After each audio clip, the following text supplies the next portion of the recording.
जळगाव महापालिकेत महायुतीची सत्ता आल्यानंतर महत्त्वाच्या पदांवर निवडीची प्रक्रिया पूर्ण झाली आहे.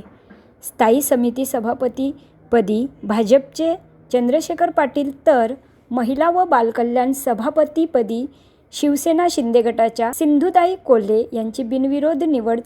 दोन्ही पदांसाठी केवळ त्यांचेच नामनिर्देशन त्यांची निवड निश्चित मानली जाते.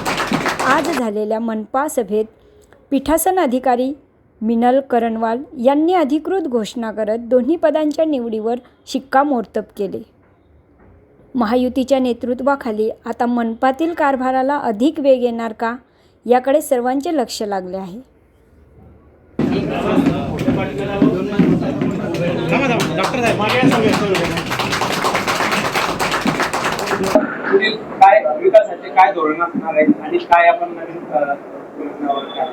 नमस्कार, मी डॉक्टर चंद्रशेखर पाटील, जळगाव शहर महानगरपालिका स्थायी समिती सभापती.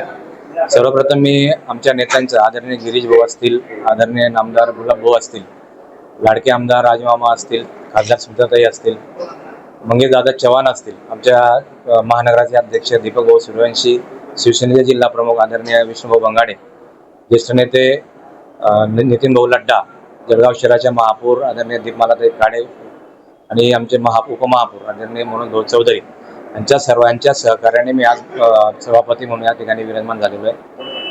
खऱ्या अर्थानं एक सामान्य कार्यकर्त्याला भारतीय जनता पार्टीचा न्याय देण्याचा आजचा प्रयत्न आहे. खरं तर आज जळगाव शहराचा जर सभापती होत असताना आव्हाने भरपूर आहेत. मागच्या 5 वर्षामध्ये जळगाव शहराचा विकास करण्याचा आम्ही प्रयत्न केला. जळगाव शहरावर म्हाडाचं कर्ज होतं, परंतु आमच्या नेत्यांच्या माध्यमाने तो कर्ज कमी करण्याचा प्रयत्न झालेला आहे, जवळपास नील झालेला आहे. येणाऱ्या काळामध्ये जळगाव शहरातले जे विकास आहेत ते मोठे प्रोजेक्ट चालू आहेत. जसं कचरा फॅक्टरीचा एक विषय असेल, अंडरग्राऊंड गटरिंगचा एक विषय आहे, आता ई बस चालू करणार आहेत, त्या संदर्भातले जे मोठे प्रोजेक्ट करण्याचा प्रयत्न असेल त्या संदर्भामध्ये आम्ही स्थायी समितीच्या माध्यमाने काम करणार आहोत. जळगाव शहरातील येणाऱ्या महासभेमध्ये, येणाऱ्या अर्थसंकल्पामध्ये शिक्षण असेल, आरोग्य असेल, महिला बालकल्याणच्या माध्यमाने जळगाव शहरातल्या सामान्य नागरिकांना ज्या ज्या सुविधा देण्याचा प्रयत्न असेल ते आम्ही देण्याचा प्रयत्न करू. जळगाव शहरातील अनेक असे उत्पन्नाचे स्रोत तयार करायचे, जसे महानगरपालिकेच्या ओपन स्पेसेस असतील, ग्राउंड असतील, जळगाव शहराच्या इमारती असतील, त्या आम्ही उत्पन्नाचे स्रोत तयार करून जळगाव शहराच्या नागरिकांसाठी चांगल्या सुविधांचा प्रयत्न करणार आहेत. जळगाव शहरातल्या व्यापाऱ्यांचा जो व्यापारी गाड्या आहेत त्या संदर्भातला प्रश्न प्रलंबित आहे. येणाऱ्या काळात आदरणीय नेत्यांसोबत, महापौरांसोबत आम्ही बैठक घेऊन तो प्रश्न कसा मार्गी लावता येईल त्या संदर्भामध्ये आम्ही प्रयत्न करणार आहोत. या निवडणुकीमध्ये ज्या ज्या कार्यकर्त्यांनी, ज्या ज्या पक्षाच्या नेत्यांनी यांनी सहकार्य केले त्या सर्वांचे मी आपल्या माध्यमाने आभार मानतो. येणाऱ्या काळात आपल्या सर्व पत्रकार बंधूंचा आम्हाला सहकार्य लाभेल अशी आपल्या सर्वांना विनंती करतो. थांबतो. जय हिंद, जय महाराष्ट्र.